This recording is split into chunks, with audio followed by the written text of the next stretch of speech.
तो मैं आज ज़रूर भाई को दावत दूंगा कि वो आज का पाक कलाम सुनाने के। ज़ोरदार तालियां उनके लिए।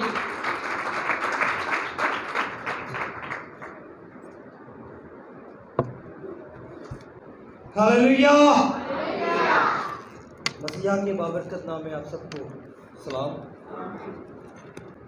जिस दौर में हम आजकल रह रहे हैं, हमें अक्सर औकात मालूम नहीं पड़ता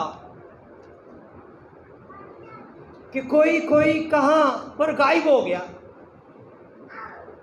अक्सर औकात हमें ये खबरें सुनने को मिलती हैं कि फलां जगह पर एक शख्स गायब हो गया, उसका पता नहीं। फिर अक्सर औकात किसी को किसी की लाश भी मिल जाती है। और आज भी ऐसा ही हमें नजर आता है। और जब यीशु मसीह की लाश कब्र से गायब हो गई, उन्हें कुछ मालूम नहीं चल रहा था, उन्हें कुछ पता नहीं चल रहा था, कख पता नहीं कि ये मसला, ये मामला सिर्फ एक लाश के गायब होने का नहीं है, बल्कि ये मामला खुदावंद यीशु मसीह नासरी के मुर्दों में से जिंदा होने का है। बल्कि आज भी ये मामला कि वो आज भी जिंदा है और 2022 साल बाद आज वो जिंदा है और अब्दुल्लाबाद जिंदा रहेगा। सो हमारा खुदावंद यीशु मसीह नासरी अगर वो मुर्दों में से जिंदा ना होता तो आज हम उसकी प्रस्तिश ना कर रहे होते।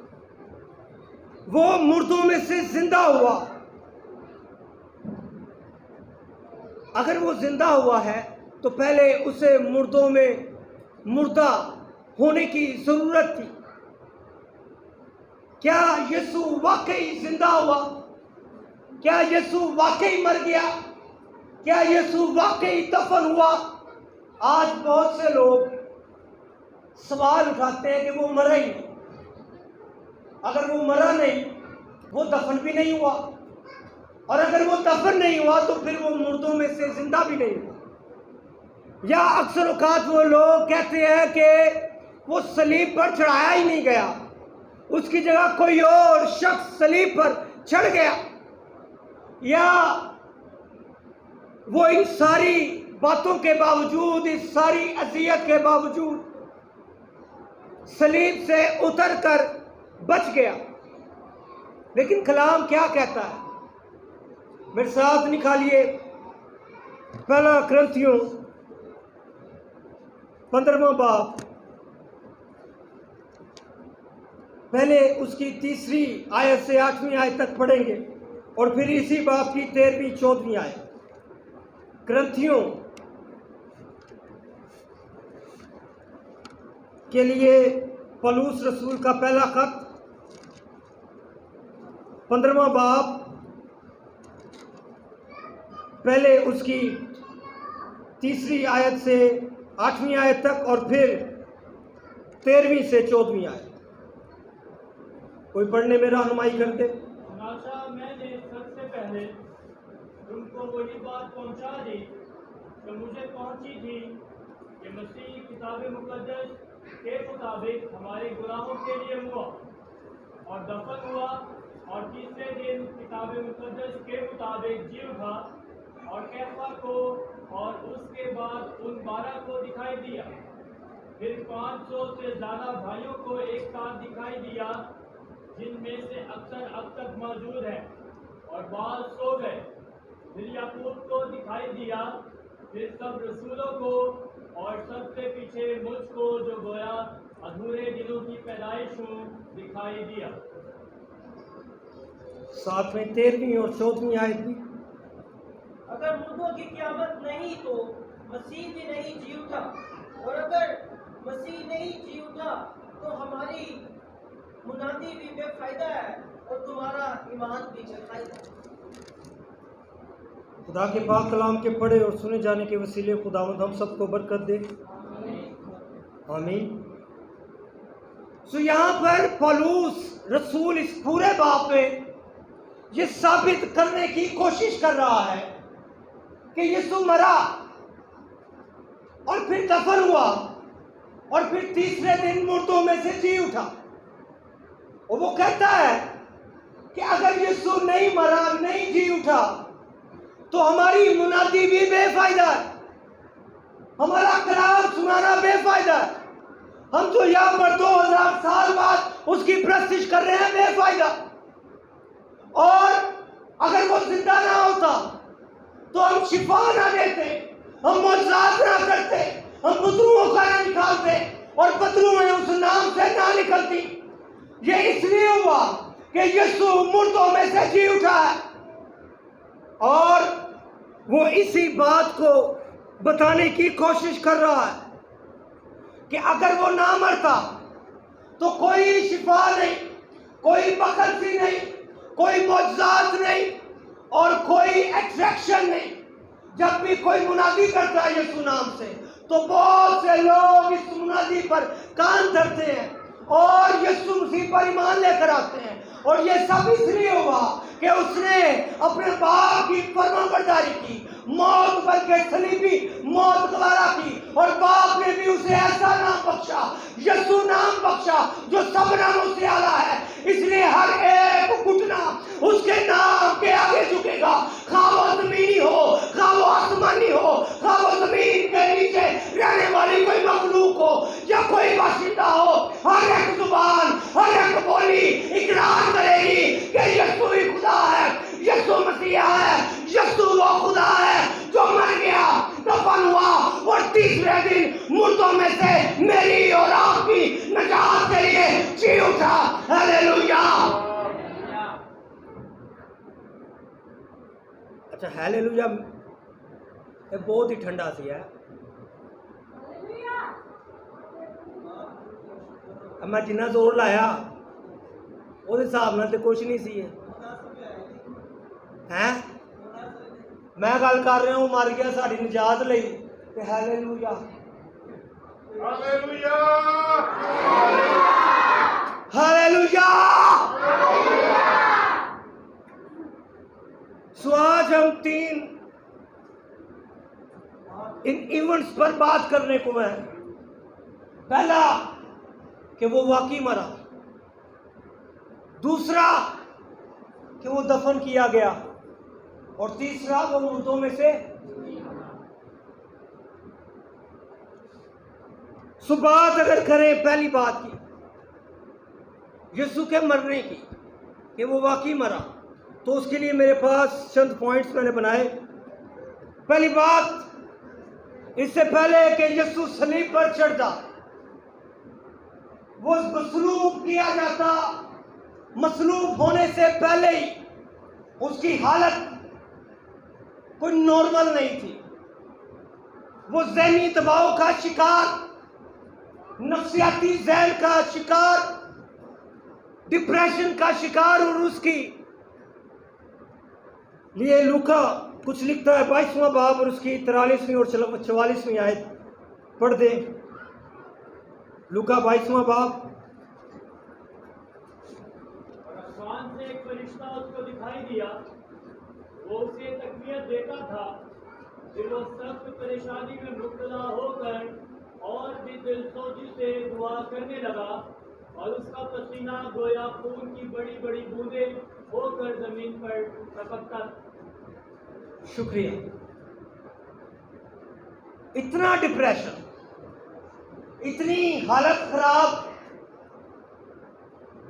और फरिश्ते को बाप ने भेजना मुनासिब समझा कि जा मेरे बेटे को तकवीयत दे, हौसला उसका बढ़ा, उसे जोर दे, उसके साथ कुछ वक्त गुजार। क्योंकि आप जानते हैं यीशु मसीह उस वक्त, यीशु मसीह की बड़ी चाहत थी कि मेरे साथ कोई दुआ करे। वो अपने शागिर्दों के पास बार आता रहा कि दुआ करो,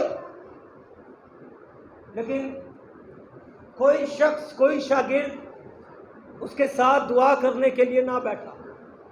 तो बाप ने एक फरिश्ते को भेजा कि उसे तकवीयत दे, उसका हौसला बढ़ाए। लेकिन फिर भी उसका हौसला बढ़ा नहीं, उसका डिप्रेशन कम नहीं हुआ, जिसकी वजह से पसीने के साथ खून बहना शुरू हो गया। इस हालत को मेडिकल साइंस कहते हैं हेमाटिड्रोसिस। ये कैफियत ऐसी है कि जब डिप्रेशन का शिकार आदमी होता है और पीक पर चला जाता है तो बदन केमिकल छोड़ना शुरू कर देते हैं। एक ऐसा केमिकल बॉडी से खारिज होता है, और खारिज कहां से होता है? जितो पसीना निकलता है उसे ही खारिज होना ना, जहां से पसीना खारिज होता है वहीं से ये केमिकल भी खारिज होगा। तो ये केमिकल क्या करता, जब निकलता तो उन स्पॉट से जहां पर ये पसीना बनता है वहां पर बारीक नसें हैं, उनको फाड़ता हुआ निकलता, और जब वो नसें फट गई, नसों में क्या होता है जी, तो वो खून भी पसीने के साथ बाहर आना शुरू हो गया। और इसके साइड इफेक्ट इतने हैं कि जिल्द इतनी नाजुक हो जाती, जिल्द इतनी हसास हो जाती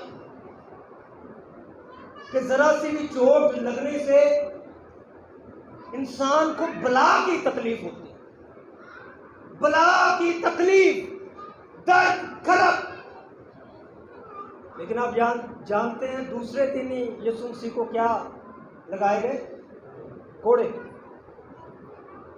वो पहले ही ऐसी कैफियत में हेमाटिड्रोसिस कि अब उसकी जिल्द, उसकी चमड़ी हल्की सी चोट बर्दाश्त नहीं कर सकती, और उसे अब कोड़े लगाए जाने को है। और जब कोड़े लगाए गए तो कितनी तकलीफ, कितनी अजियत, ये लफ्जों से बियॉन्ड है। अंग्रेजी जुबान के पास लफ्ज ही नहीं था कि इस तकलीफ को वो बर्दाश्त, जो वो यीशु कर रहा था, उसे लफ्जों में बयान कर सके। अंग्रेजी जुबान को एक नया लफ्ज इजाद करना पड़ गया। किसी जुबान के पास लफ्ज नहीं है उस दर्द को बयान करने के लिए, तो उन्होंने एक लफ्ज इजाद किया, एक्सक्रूशिएटिंग। इसका मतलब है सलीब से तरफ की हालत में जोरदार चीखे मारना। सलीब से करब की हालत में जोरदार चीखे मारना, इसे एक्सक्रूशिएटिंग कहते हैं, जो अंग्रेजी दानों ने लफ्ज इजाद किया इस दर्द को बयान करने के लिए। और फिर दूसरी बात, दूसरे दिन उसे कोड़े लगाए गए, और ये कोड़ा आम कोड़ा नहीं था, एक चमड़े का, खालिस चमड़े का कोड़ा। उसके आगे चमड़े के तस्मे, तस्मों के ऊपर लोहे और सिल्वर और तांबे के, धात के, मेटल के गोले बनाए गए, और साथ में बारीक हड्डियां, नोकदार बारीक हड्डियां उस चमड़े के आगे लगाई। और ये कोड़ा कंधों से लेकर थाइस तक यीशु मसीह को मारा गया। और जब ये कोड़ा पड़ता, वो गोले जब जिस्म को टच होते, वो जिस्म के अंदर तक धंस जाते, और जिस्म के सारी धज्जियां उड़ाकर रख देते। और जब ये बाहर आता तो उस जगह गोल गोल जो स्किन थी वो बाहर आ जाती, और फिर बाहर जो रही कई कसर, वो जो नोकदार नोकीली हड्डियां उस घोड़े के ऊपर लगी हुई थी। जब 39 बार ये कोड़ा मारा गया तो अब गोश्त नाम की जो चीज है वो कहीं कहीं नजर आ रही थी। और एक डॉक्टर है, डॉक्टर मित्रल, वो कहता है कि अब उसकी पीठ से रीढ़ की हड्डी नजर आ रही थी, और साथ में पसलियां पीछे से उसकी नजर आ गई। और जब वो इस हालत में उसने कोड़े खाए, पहले उसकी हालत क्या थी? माइटोसिस, जिसमें स्किन उसका साथ नहीं दे। दूसरी हालत कि वो एक शौक में चला गया, और उस शौक को मेडिकल साइंस हाइपोवोलेमिक शौक कहती है। एक सदमे की हालत में। इसमें 4 तब्दीलियां जिस्म के अंदर रूनुमा होती हैं। और वो कौन सी तब्दीलियां हैं? पहली तब्दीली, दिल की धड़कन बहुत हद तक तेज हो जाती है। दूसरी, खून का दबाव इंतहाई कम, आम जुबान में BP low, blood pressure low, जिसकी वजह से यीशु मसीह अब अपने कदमों पर खड़ा नहीं हो सकता था। वो बेहोश हो रहा था, जिस वजह से हम पढ़ते हैं कि वो सलीब उठा ना सका। वो कभी सलीब उठाता और फिर वो गिर जाता, फिर वो उठाता, फिर वो गिर जाता, और फिर शमौन सरीनी को हुक्म दिया गया कि इसकी सलीब को कलवरी तक ले जाए। तीसरी बात, इस हाइपोवोलेमिक शॉक के अंदर कि गुर्दे काम करना छोड़ देते थे, खून इतना बह गया, पानी इतना पसीने की सूरत में निकल गया। पानी की कमी को मुनासिब मिकदार में जिस्म में रखने के लिए गुर्दों ने काम करना बंद कर दिया, जिस वजह से उसके दिल के इर्द गिर्द और फेफड़ों के इर्द गिर्द पानी जमना शुरू हो गया। चौथी बात कि हाइपोवोलेमिक शॉक में शदीद प्यास लगती है, और यीशु मसीह ने क्या कहा कि मैं प्यासा हूं। तीसरा नुक्ता उसके मरने के लिए कि वो वाकई मरा।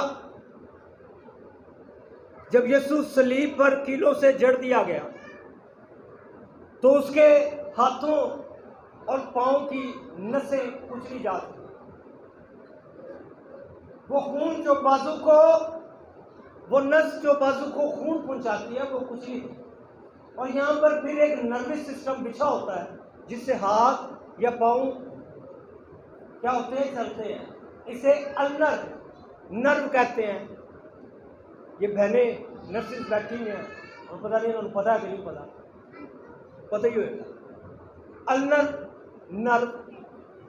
और ये ऐसा है कि जब ये कुचला गया तो बला की तकलीफ, ये ऐसा है कि अक्सर औकात साड़ी कोनी दे कोई शह बजती है, कभी किसी ने होया एकदम बाजू असी सैड दिखाते हैं, एक झटका लगता है, करंट लगता है। ये इसी किस्म का दर्द था जो चंद सेकंड में हमें लगता है तो सानू इंज लगता है कि साढ़े पता नहीं की हो गया, लेकिन यीशु मसीह 6 घंटे इसी तकलीफ में सलीब पर लटका। हम बाजू उठा लेते हैं, लेकिन यीशु ना बाजू उठा सकता था और ना ही वो वहां से हिल सकता था। इसके साथ साथ जब कील ठोंक दिए गए तो हाथों में और पांव में खिंचाव बढ़ना शुरू हो गया, जिस वजह से ये बाजू 6-6 इंच खुल गए और ये कंधे अपनी जगह से हट गए। और यहां पर ज़बूर 22 की एक नबूवत की तकमील होती है कि मेरी हड्डियां क्या हो गई। ज़बूर 22 पढ़िया सारिया ने, सिर्फ सानू पता है कि वो तैयार ही है, ऐ मेरे खुदा तूने मुझे, सारे यीशु वास्ते 22 ज़बूर 22 उसकी 14वीं आयत में है कि मेरी हड्डियां उखड़ गई और उसके कंधे यहां से हट गए थे। और 6 घंटे वो इसी हालत में, जब हमारा कोई टुकना या कोई जॉइंट हिलता है तो हमें पता होगा, उस शख्स को, उस बहन को, उस भाई को पता होगा जब जोड़ हिलता है तो कितनी तकलीफ होती है। हम भागते हैं गर्म पट्टी पकड़ने के लिए, मायोडेक्स के लिए भागते हैं, हम चलाओ को देखते हैं, हम डॉक्टर्स के पास भागते हैं। 6 घंटा यीशु जी कंधे टूटे आ तो स्लीप पर लटका हो। और चौथी बात मैंने पहले ही वैसे बता दी कि हाइपोवोलेमिक शॉक में दिल तेज धड़कता है, ब्लड प्रेशर, गुर्दे काम करना बंद कर देते हैं, प्यास की शिद्दत बढ़ जाती है। और फिर मैंने बताया दिल के इर्द गिर्द इस शॉक के अंदर दिल के गिर्द गिर्द एक झिल्ली बनना शुरू हो जाती है, फेफड़ों के गिर्द झिल्ली बनना शुरू हो जाती है जो फेफड़ों को सिकोड़ देती है, दिल को सिकोड़ देती है। और यीशु की हालत उस वक्त यही थी, दिल की रफ्तार कभी तेज हो रही थी और इस झिल्ली की वजह से दिल को वो रफ्तार उसकी बंद करने के लिए बेताब बैठा था। पांचवी बात, सलीब पर लटकने के बाद मैंने अभी खिंचाव की बात की है कि कंधों पर खिंचाव आया, लेकिन जब वो इसी हालत में लटका रहा, आधा घंटा गुजरा, 1 घंटा गुजरा, अब ये कंधों का खिंचाव सीने पर आ गया, पेट पर आ गया, जिस वजह से क्या हुआ, वो एक और कैफियत में मुब्तला हो गया, रेस्पिरेटरी एसिडोसिस, जिसमें सांस, ये मैंने सांस अंदर लिया है लेकिन सांस बाहर नहीं निकाला जाता जैसे हम सांस को छोड़ते हैं। यीशु मसीह की हालत यह थी कि सांस वो अंदर तो ले पा रहा था लेकिन उसका सांस बाहर नहीं ले जाया जा रहा था, वो सांस को बाहर नहीं निकाल पा रहा था। और ये रेस्पिरेटरी एसिडोसिस, ये कैफियत, ये कार्बन डाइऑक्साइड फिर अंदर जिस्म के अंदर घुलना शुरू हो जाती। और जब यीशु सांस को बाहर निकालना चाहता तो वो कैसे निकालता, वो अपना सारा वजन, अपना सारा बदन का जोर अपने पैरों पर डालता ताकि वो अपने अंदर वाले सांस को बाहर निकाल सके। और पैर ते धकेली लगा सी,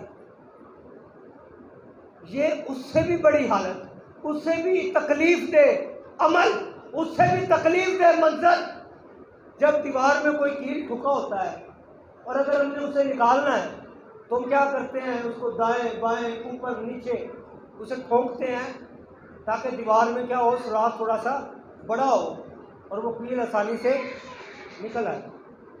जब यीशु अपने सांस को बाहर निकालता, अपना वजन अपने पैरों पर डालता, तो वो जो कील पाँव में लगा हुआ था वो यीशु मसीह के पाँव के सुराख को बड़ा करता जा रहा था। और जब जब यीशु मसीह ने सांस लिया वो इस तकलीफ को बर्दाश्त करता रहा, किसकी खातिर, मेरी और आपकी। लेकिन मज़े की बात पता है, मज़े की बात यह है कि मेरी और आपकी खातिर वो ये अज़ियत सह रहा है और मुझे और आपको उसकी कख परवाह नहीं। सही कह रहे हैं कि झूठ कह रहे हैं?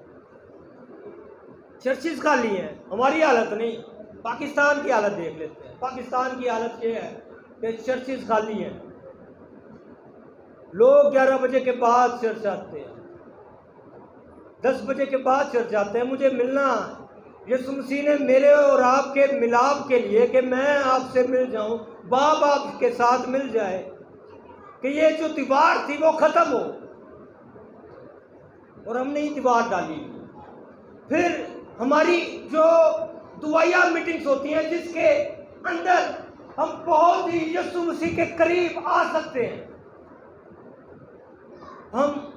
हमारी वो मीटिंग्स, हमारी वो दुआया मीटिंग्स खाली हैं।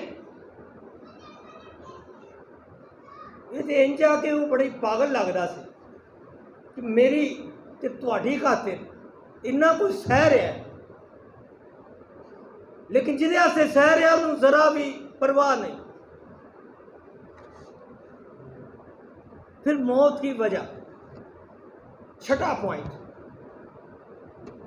जब यीशु की बर्दाश्त से बाहर हो गया कि अब वो पांव पर ज्यादा वजन नहीं डाल सकता था, अब कलवे तकरीबन पूरे हो चुके, नबूवतें भी तकरीबन पूरी हो गई, निजात का काम भी पूरा हो गया। हैकल के दरमियान में जो पर्दा था वो फट चुका, मिलाप का रास्ता खुल गया। तो अब उसने कहा कि अब मैं क्यों इस अजियत को बर्दाश्त करूं जो सांस लेने की वजह से मुझे हो रही है। तो यीशु ने क्या किया, वो जो सांस बाहर निकाल रहा था उसे लेना, उसे भी छोड़ दिया। और वो अब और अजियत सह नहीं सकता, उसने सांस लेना बंद कर दिया। ये हालत तब होती है जब बंदा इंतहाई तकलीफ में होता है कि बस अब खत्म हो सकता। और यीशु ने ऐसा ही किया कि उसने सांस लेना बंद कर दिया। और जो रेस्पिरेटरी एसिडोसिस जिस कैफियत में वो पहले से ही शामिल हो चुका था, कैफियत में उस पर हावी हो चुकी थी कार्बन डाइऑक्साइड, अब जिस्म को फाड़ना शुरू हो गई, वो खून को तबाह और बर्बाद करना उसने शुरू कर दिया। दिल की रफ्तार अब बेतरतीब हो गई, अब दिल कभी तेज धड़कता, कभी कम, कभी नहीं। और जब ऐसा हुआ तो यीशु को मालूम हो गया कि अब मेरा वक्त आ पहुंचा, और उसने फौरन आखिरी कलमा कहा। वो कलमा क्या था, बाप मैं अपनी रूह तेरे हाथों में सौंपता हूँ। और जैसे ही यीशु मसीह ने ये कहा, उसका दिल जो है वो काम करना छोड़ देता है, दिल बंद हो जाता है और उसकी मौत हो जाती है। आखिरी पॉइंट, अच्छा ये आखिरी पॉइंट सिर्फ यीशु के मरण ते है ना कि आज के इतनी मैं ख़त्म कर रहा हूँ। इसके बाद थोड़ी सी चंद और बातें यीशु के मरने के ताल्लुक से कि वो वाकई मरा है किताब मुकद्दस के मुताबिक। आखिरी बार है जो लोग कहते हैं कि वो इस सारी अजियत के बावजूद वो बचकर नीचे आ गया, वो बचकर कश्मीर आ गया या किधर और टुर गया। तो आपको याद है कि यीशु को चेक कैसे किया गया, दूसरों की तो हड्डियां तोड़ दी गई, यीशु को कैसे चेक किया, भाला मारा गया। और मैंने आपसे एक अर्ज की कि वो एक ऐसी कैफियत में था जिसे अच्छा उसको हल्का फिर नाली कसी रेडिकार्डियल इफ्यूजन होती है, जो दिल के झिल्ली पानी नुमा जम जाता है, और एक होता है प्लैरुरल इफ्यूजन जो फेफड़ों के झिल्ली जमती है। ये बहन नर्स जो है वो ऐसे कर रही है, इन्हें मालूम है। और जब वो भाला मारा गया, वो पहले उसने पसली को चीरा, और उस पसली को चीरते वो फेफड़े से निकला, और फेफड़े को चीरते वो दिल को लगा, जहां पर वो झिल्ली जम चुकी थी। और जब उसने खींचा तो क्या लिखा, क्या निकला, वो झिल्ली में क्या था, और जब उसने खींचा तो पानी निकला और साथ में खून। और उन दसो फेफड़ा भी चिर गया तो दिल भी चीर दिता गया, हूँ बच सकता था। अगर कुछ कमी रह गई थी, कुछ कसर रह गई थी, उसकी सांसें अगर अभी भी चल रही थी, तो ये रही कई कसर इस भाले ने पूरी कर दी। अब डॉक्टर्स कहते हैं, ये सारी जो रिसर्च है ये डॉक्टर्स की रिसर्च है, और आम डॉक्टर्स की रिसर्च आपके सामने नहीं रखी मैंने, जिनकी रिसर्च ऑक्सफोर्ड यूनिवर्सिटी भी मानती है, हार्वर्ड यूनिवर्सिटीज मानती हैं। ये वो डॉक्टर्स हैं, और वो कहते हैं कि अब अगर यीशु बच भी जाता तो ये जो भाला लगा है, इसके बाद उसके बचने के चांसेस बिल्कुल ख़त्म हो। और फिर क्या होता है, फिर होता है कि यीशु मसीह को नीचे उतारा जाता है और उसे कब्र में रखा जाता है। लोग क्या कहते हैं कि उसे वो मरा नहीं और दफन भी नहीं हुआ। और फिर हमें एक उभरता हुआ शख्स नजर आता है, और ये वो शख्स है जो छिपा हुआ शागिर्द, लेकिन आज इसने एलानिया इकरार किया अपने इस अमल के बाइस। और ये कौन है? अरमतिया का यूसुफ। ये इतना बड़ा असर और इतना तारीख में इसका नाम कलम बंद है। पहली सदी में इसका नाम लिखा गया, फिर तीसरी सदी में यूसेबियस आया, उसने लिखा। और फिर जब उसने ये काम कर दिया कि यीशु को बड़े शाना तौर से, जितनी तदफीन करनी चाहिए थी उससे अच्छे तौर से लिखा, उसने बड़े कीमती मसाले और बूटियां, जड़ी बूटियां लेकर आया ताकि यीशु मसीह की तदफीन की जा सके, अपनी कब्र दे दी। और जब उसने ये काम किया तो तीसरी सदी में यूसेबियस कहता है कि वो पहले से ही इतना बाअसर शख्स था, जब उसने ये काम कर दिया तो उसके अब लफ्ज़ जो है तारीख में सुनहरी हरफों से लिखे जाते। तो कोई इस शख्स को आम या मन घड़त नहीं कह सकता, क्योंकि इसका जिक्र तारीख की किताबों में मिलता।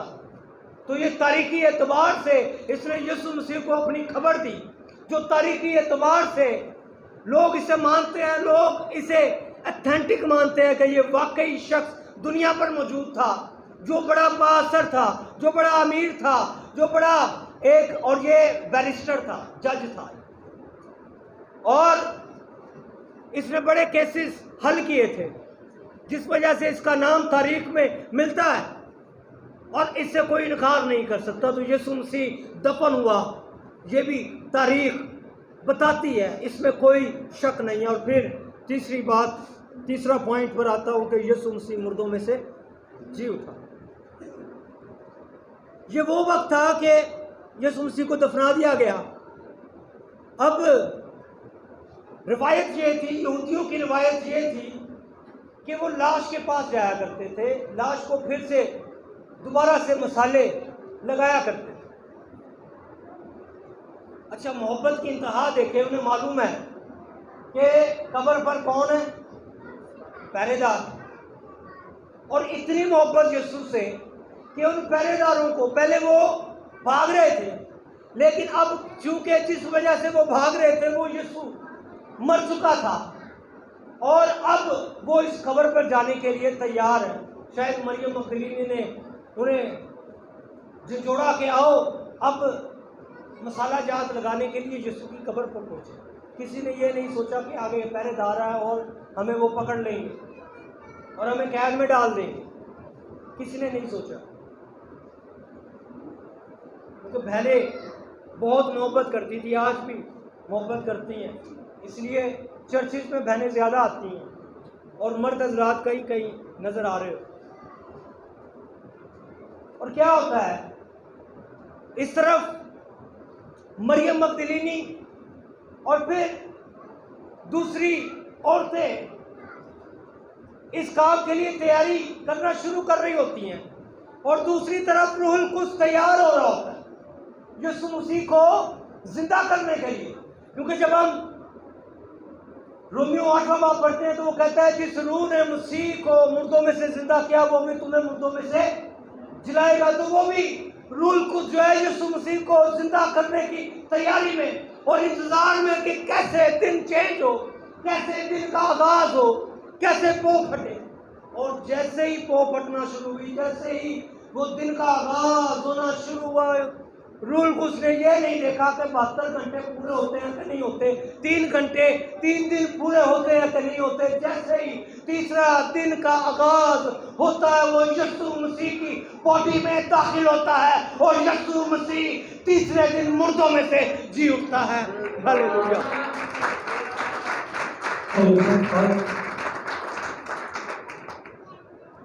अच्छा,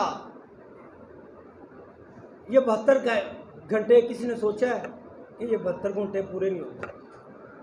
मुझे 2-3 लोगों ने सवाल किया ये कि 72 घंटे कैसे हैं? जुमे की शाम को वो मर गया, हफ्ते का दिन पूरा और फिर इतवार के चंद घंटे।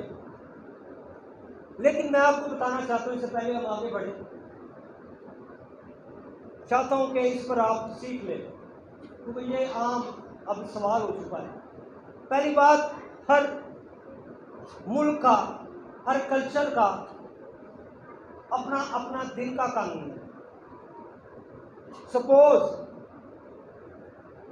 एक मुल्क है जहां पर 6 महीने सूरज ही रहता है, कितने महीने? 6 महीने। तो दिन कितना गिना जाएगा? एक दिन गिनोगे या 6 महीने दिन गिनोगे? किमें गिनोगे? 6 महीने का एक ही दिन और 6 महीने की एक ही रात। और फिर कुछ ऐसे मुल्क हैं जहाँ पर 2-2, 3-3 महीने दिन होता है, 2-2, 3-3, वो आपको बता देता हूँ। अच्छा, पहली जगह जो है वो जो मैंने लिखी है, कोई 6-7 जगहें ऐसी हैं। एक है सेवाबाड, ये नॉर्वे के पास है, और यहाँ पर जो है 3 महीने सूरज निकलता है, और 3 महीने बल्कि 10 अप्रैल से 23 अगस्त तक बताया था कि ये कानून अलग अलग मुल्क में अलग अलग जगहों पर होता है। अच्छा, फिर अदालतों का भी अपना कानून है। किसी को मालूम है कि जिसको 25 साल की कैद होती है, वो कैदी बाहर कब आता है? अच्छा, 25 साल की उसको कितनी सजा दी है? 25 साल की। और वो बाहर कितने आ रहे हैं? 14 साल या 12 साल। अच्छा, जिसको 20 साल की, अच्छा ये जो है, ये मैं वैसे नहीं बता रहा, ये 1978 का आइन है। 1878 का ये अदालती एक सेक्शन बनाया गया था, जिसमें क्या हुआ कि 25 साल को जिसकी सज़ा है वो 12 साल में वापस, जिसकी 10 साल है वो 5 साल में वापस। अच्छा, दिन होना था कितने घंटे का? 12 घंटों का एक दिन वो मान रहे। हम कितने घंटों का मान रहे हैं? 24 घंटों का। अच्छा, फिर अगर ये भी बात आपको समझ में नहीं आती तो एक और बात, मत्ती 20वें बाब में यीशु से तमसील गई। ये पाकिस्तान का मालिक था और वो सुख निकला पाए, और उसने अपने पाकिस्तान के लिए मजदूर ढूंढे। पाकिस्तान में मजदूर काम करना शुरू हो गए। फिर वो दूसरे पैर में गया, फिर मजदूर लेकर आ गया। फिर तीसरे पैर में गया, फिर मजदूर लेकर आ गया। फिर दिन का 1 घंटा बचता था, फिर वो गया, फिर वो क्या लेकर आ गया? मजदूर लेकर आ गया। अच्छा, अब मजदूरी देने की बात आई तो जिसने 1 घंटा काम किया उसे कितनी मजदूरी मिली? पूरे दिन। ये यहूदियों के नज़दीक कानून था कि दिन का छोटा सा हिस्सा भी। ये बात अगर आपसे कोई पूछे तो आप बताएं उनको कि यहूदियों के नज़दीक दिन का छोटा सा हिस्सा आधा घंटा,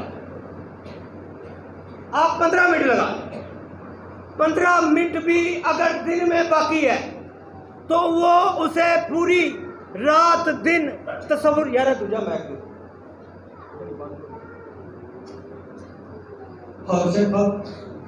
अच्छा, 15 मिनट का ही मैंने कहा कि अगर 15 मिनट भी बाकी है, छोटा सा हिस्सा भी अगर दिन में बाकी है तो वो पूरी रात दिन उसे काउंट करते हैं। ये यहूदियों का कानून है। अच्छा, और फिर जब यीशु मसीह ने यह कहा कि यूना के अलावा कोई आपको निशान नहीं दिया जाएगा, जैसे यूना 3 रात दिन मछली के पेट में रहा, इब्ने आदम भी 3 रात दिन। यीशु मसीह ने कहा कि मैं 72 घंटे रहूँगा? नहीं कहा। जिनको वो बात कर रहा है, बात किन से कर रहा था? शागिर्दों से, फकी फरीसियों से, सदूकियों से, शरा के आलमों से। और उन्हें मालूम था कि ये यीशु मसीह कौन सी बात कर रहा है। अच्छा, अगर यीशु मसीह ने 3 दिन कहा था तो जब यहूदी सरदार कायद पिलातूस के पास गए, कितने दिन की मांग की कि कितने दिन पहला होना चाहिए? 3 दिन होना तो ये चाहिए था। वो कहते कि भाई 3 दिन तो यीशु ने आख्या सी तो 4 दिन पहला लाई। इंची गल है ना, मतलब ये तो नहीं कि 3 दिन शुरू हो जाए वापस आ जाओ, मतलब 4 दिन का पहरा तो लाजमी था। तो उनके नज़दीक जब यीशु मसीह मसलूब किया गया, जुम्मे के चंद घंटे बाकी थे, ये पूरा दिन और रात कहलाया जाता था, पूरा एक दिन। फिर हफ्ते का पूरा एक दिन रात, दूसरा दिन, और फिर एतवार के 14 घंटे उनके मुताबिक, हमारे मुताबिक नहीं, हमारे मुताबिक 4 घंटे होंगे क्योंकि हमारा दिन 12 बजे शुरू होता है और उनका दिन शाम 6 बजे से शुरू हो जाता है। उनके मुताबिक 14 घंटे। और मैंने आपसे कहा था कि 14 घंटे तो बड़ी दूर गाल, 15 मिनट भी जो हों अगर एक दिन में, तो वो पूरा एक दिन काउंट करते हैं। तो ऐसे यीशु मसीह के पूरे 3 दिन जो है वो बनते हैं और फिर खाली कब्र पर हम आ जाते हैं। अच्छा, खाली कब्र की जो इस्तिलाह है, जब मैं चेक कर रहा था तो मुझे बड़ी हैरानगी हुई कि यीशु मसीह की खाली कब्र का जिक्र पूरी बाइबल में नहीं है। खाली कब्र का लफ्ज यीशु मसीह की खाली कब्र का जिक्र पूरी बाइबल में नहीं मिलता। लेकिन इसके बरक्स कुछ ऐसा हुआ जिसने रसूलों को मजबूर कर दिया कि वो इस खाली कब्र के इवेंट को बयान करने से ना झिझकें। वो यीशु मसीह के जी उठने को, वो यीशु मसीह के मरने को, वो यीशु मसीह के दफन होने को बयान करते और बड़ी दिलेरी के साथ बयान करते और वो लोगों को अपनी सारी उम्र ये बताते रहे कि वो यीशु जिसे तुमने मसलूब किया वो मर गया, दफन हुआ और तीसरे दिन मुर्दों में से जी उठा। ये उसके बरक्स। और लेकिन उसकी सलाह में मिलती है, क्या मिलती है कि उसने मौत के बंध को, जब उसने मौत के बंध को तोड़ा तो कहाँ को तोड़ा? मौत, जब उसकी मौत हुई तो वो कहाँ था? कब्र में। और कब्र का जो पत्थर था वो लुढ़क गया। ये मौत के बंध उसने तोड़कर उस कब्र को खाली छोड़ दिया, जो 2022 साल बाद भी आज भी क्या है? खाली है। हालेलुया, ओ हालेलुया। मेरे साथ निकालिए कि ये क्या बात थी जो शागिर्दों को बेचैन रखे हुए। इब्तिदाई कलीसिया को इसने बेचैन कर दिया कि अगर यीशु मसीह जिंदा ही नहीं होता। अमाल 4 बाब उसकी पहली 4 आयत पढ़ते हैं।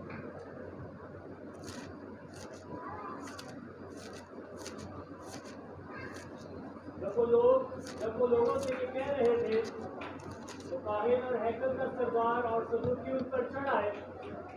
वो सब रंजीदा हुए क्योंकि ये लोगों को तालीम देते और यीशु की नज़ीर देकर मुर्दों के जी उठने की मुनादी करते थे। और उन्होंने उनको पकड़कर दूसरे दिन तक हवालात में रखा क्योंकि शाम हो गई थी। मगर कलाम के सुनने वालों में से बथेरे ईमान लाए, यहाँ तक के मर्दों की तादाद 5000 के करीब हो गई। हालेलुया। कितने बच गए? ਅਸੀਂ 3 ਵਾਲਾ ਪੜ੍ਹਦੇ ਆ ਜਿੱਥੇ 3000 ही बचे ਆ। ਇਹ भी पढ़िया करो जिथे 5000 बचे। कोई क्यों किसी मरे हुए शख्स के बारे में बताएगा कि वो जी उठा, और क्यों लोग इस बात पर कायल हो जाएंगे कि वो क्या है, जिंदा हो गया। और लिखा है कि 5000 क्या जी, क्या पढ़ा आपने? सिर्फ मर्द थे 5000। अगर समझो कि मर्द है नहीं 5000 तो बीबियां सा औलाद हो किनिया होंगी? कम से कम 15000 लोग उस दिन बचे। Hallelujah, hallelujah. कोई क्यों ऐसे शख्स का बताएगा? अगर यीशु उस हालत में शागिर्दों को नजर आता, अगर यीशु वैसे ही आ जाता, जिंदा ना होता, तो मेडिकली बताएं कि कितने दिन उन्होंने लगते ठीक होने लग। घोषणा की कोई चीज नहीं रही, ठीक है। अगर इस हालत में यीशु को वो देखते, वो ये बयान करते, बाइबल ये बयान करती कि वो जिंदगी का पानी है, वो जिंदगी का चश्मा है, इसके वसीले से निजात है और कामिल निजात है, और यही हमारा कामिल निजात देता है। क्या वो बयान करते उस यीशु की जब वो अज़ियत सारी सह कर वो आता? क्या कोई शागिर्द उसके बारे में मुनादी करता? नहीं करता। कोई नहीं बताता कि ये मुर्दों में से जी उठा है। कोई ऐसे यीशु के बारे में बात नहीं करता। और फिर इसी बाब की 8वीं और 8वीं से 12वीं आयत भी पढ़ते। तो पतरस ने रूह कुदस से मामूल होकर उनसे कहा, उम्मत के सरदारों और बुजुर्गों, अगर आज हम से उस एहसान की बात पुष्ट की जाती है जो एक नाकमा आदमी पर हुआ कि वो क्यों कर अच्छा हो गया, तो तुम सब और इस्राएल की सारी उम्मत को मालूम हो कि यीशु मसीह नासरी जिसको तुमने मसलूब किया और खुदा ने मुर्दों में से जिलाया, उसी के नाम से ये शख्स तुम्हारे सामने तंदुरुस्त खड़ा है। ये वही पत्थर है जिसे तुम मामारों ने हकीर जाना और वो कोने के सिरे का पत्थर हो गया, और किसी दूसरे के वसीला से निजात नहीं, क्योंकि आसमान के तले आदमियों को कोई दूसरा नाम नहीं बख्शा गया जिसके वसीला से हम निजात पा सकें। आमीन। अब ये लोग कैसे ने लेकर गए सदर अदालत में, जहां पर यीशु की भी पेशी की गई, और यहाँ पर बड़े बड़े सरदार कायम मौजूद थे। काइफा, हन्ना, इस्कंदरिया, यूहन्ना, ये बड़े बड़े सरदार और बाकी दूसरे भी सरदार कायम वहाँ पर मौजूद, फकीर फरीसी मौजूद। और इन पर मुकदमा क्या है कि इन्होंने एक लंगड़े को क्या दी, और ये मुकदमा है कि इन्होंने एक शख्स को तंदुरुस्त किया है। और मसला उनका क्या था कि उन्होंने यीशु नाम से, और जब हम आगे बढ़ते हैं, ये शायद इसी में ही था, इसी में ही है कि उन्होंने उन्हें ताकीद की कि यीशु नाम लेके मनाती नहीं करती। अब ये मुमकिन नहीं था कि वो इंसान की बातों को फोकियत देते, बल्कि उन्होंने यीशु मसीह को जी उठा हुआ देखा और उसे उस हालत में, काबिल रहम हालत में नहीं देखा था। उन्होंने उसे वाकई जिंदा देखा और जलाली बदन में देखा। और ये भी बात है कि रूह भी नहीं थी, पूरा बदन।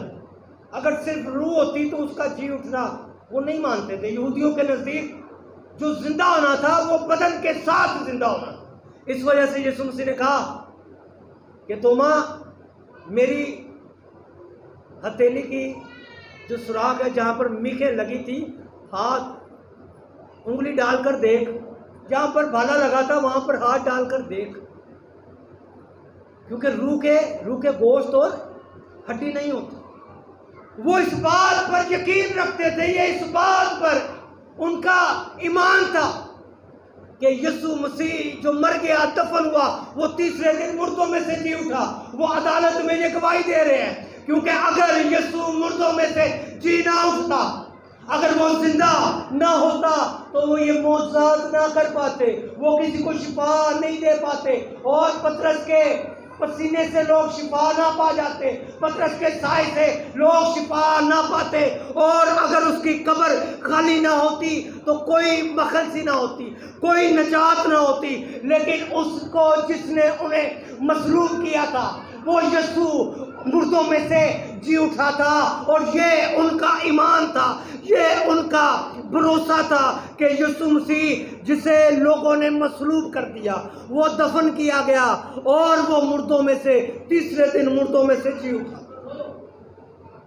ये इब्तदाई कलीसिया का ईमान, वो इस बात पर यकीन रखते थे और इस बात पर अपनी जान देने के लिए भी तैयार, और वो यीशु की सलीब के नज़दीक रहते, यीशु मसीह के पास रहते। आज हम में से कितने हैं जो शायद उस सलीब के पनाह से दूर हो चुके हैं। यीशु मसीह के उस मोहब्बत, उसके प्यार से बेपर्दा है, बेपरवाह है, उन्हें मालूम नहीं कि यीशु ने उनके लिए क्या किया। सो आए, आज वक्त है कि इस मोहब्बत के बारे में हम सोचें और यीशु मसीह की उन तमाम अज़ियतों को, उन तमाम तकलीफ को सामने रखते हुए सोचें, क्या जैसी मोहब्बत मेरे मसीहा ने मुझसे की है, क्या मैं भी उससे वैसी मोहब्बत करता हूँ।